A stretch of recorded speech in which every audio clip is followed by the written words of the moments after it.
have at home. You may have a container like this. This is our old fish tank where we're going to use it to make a compost. When you make your compost, make sure you find a container that have a lid, a cover, and then you have aeration, some ventilation, and you can have just a box with some holes on the top. That will do. I have 2 boxes here. One that have some items, and another one that have other items. Some of these items are things that we have at home all the time. Let's see what is inside. Some of you may have bottles at home. Also come a wrapper, or maybe an old toy. A lot of this stuff that we don't recycle it, it's going to go to the landfill. This is the word landfill. Landfills are places where mountains and mountains and lots and trash come from everywhere, and they just stay there and damage the soil and the water around it. But we can do otherwise. We can recycle our plastic, or we can find another use for things and reuse other things. But also, instead of putting this in the landfill, we can recycle it. So these things that are here are not biodegradable, not biodegradable. This is biodegradable. That means it can break down into little things, right? Into small parts. In here, I have vegetables like this celery or a cabbage or a banana.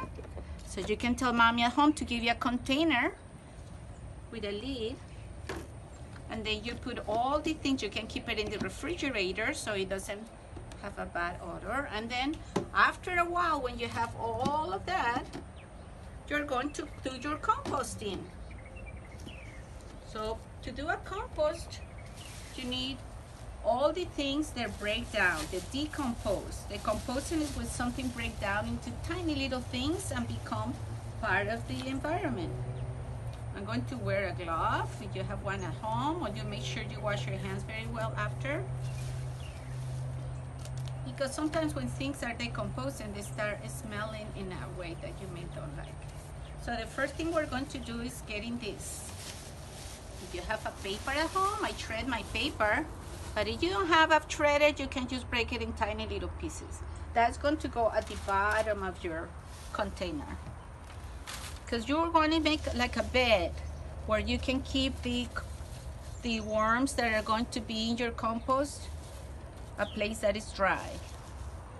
We're going to make layers of this. All right, after you have that, you're going to add your fruit and your vegetables. We are not going to put any meat or any dairy, an eggplant, a cabbage.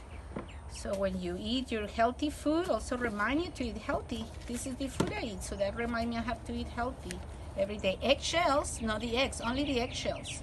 Only the eggshells, because that is how they break down their food, since they don't have any teeth. And you can crush them up. It's satisfying to crush them up. You can put tea bags or coffee. We mustn't put dairy or anything, oil or any of that. Only fruits and vegetables. And don't forget to plant your avocado seeds. I have one here. We have many little trees outside from the children planting them. After you have scattered them very smoothly and it's even, we're going to have a second layer. A second layer of paper.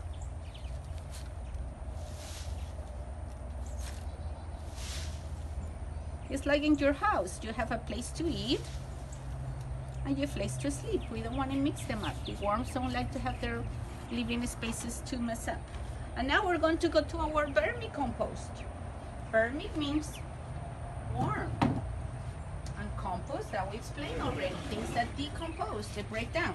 So this is our vermicompost. In here there are hundreds and hundreds of worms. And you see inside we keep a thermometer. The thermometer is telling me it's the right temperature. It cannot be too hot, red too hot, blue too cold. We have to keep it just right in the middle. And inside the worms are working very, very hard all the time, making more compost. I'm going to show you how it breaks down when it's really, you see what it became? It became tiny little, that will become the food to our garden.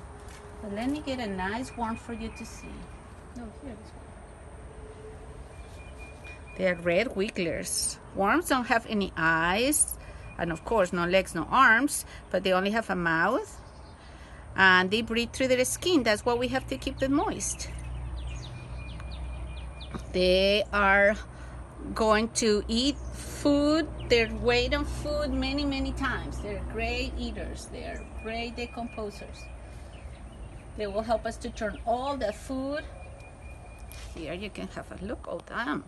Some are bigger. Do you see that little pouch? That's where they carry their eggs. They are busy eating, like this one. Do you see this one? It's called Enida fetida is the name. They are not regular worms. They're special worms made for the compost. So these ones, we're going to pass it to our new compost. And they are going to start eating away all that. Remember, paper comes from a plant, so it's okay to put it in there. Now they're going to get busy eating. They don't like the light. They don't like to be too dry, so always make sure you can put a little water to keep it moist and keep it closed. They need air, but we don't want it to, you see they have little holes in there, so they will get air. But if you don't have a container like this, you just can get a box and open some little holes on the top. And you have to feed them almost every day.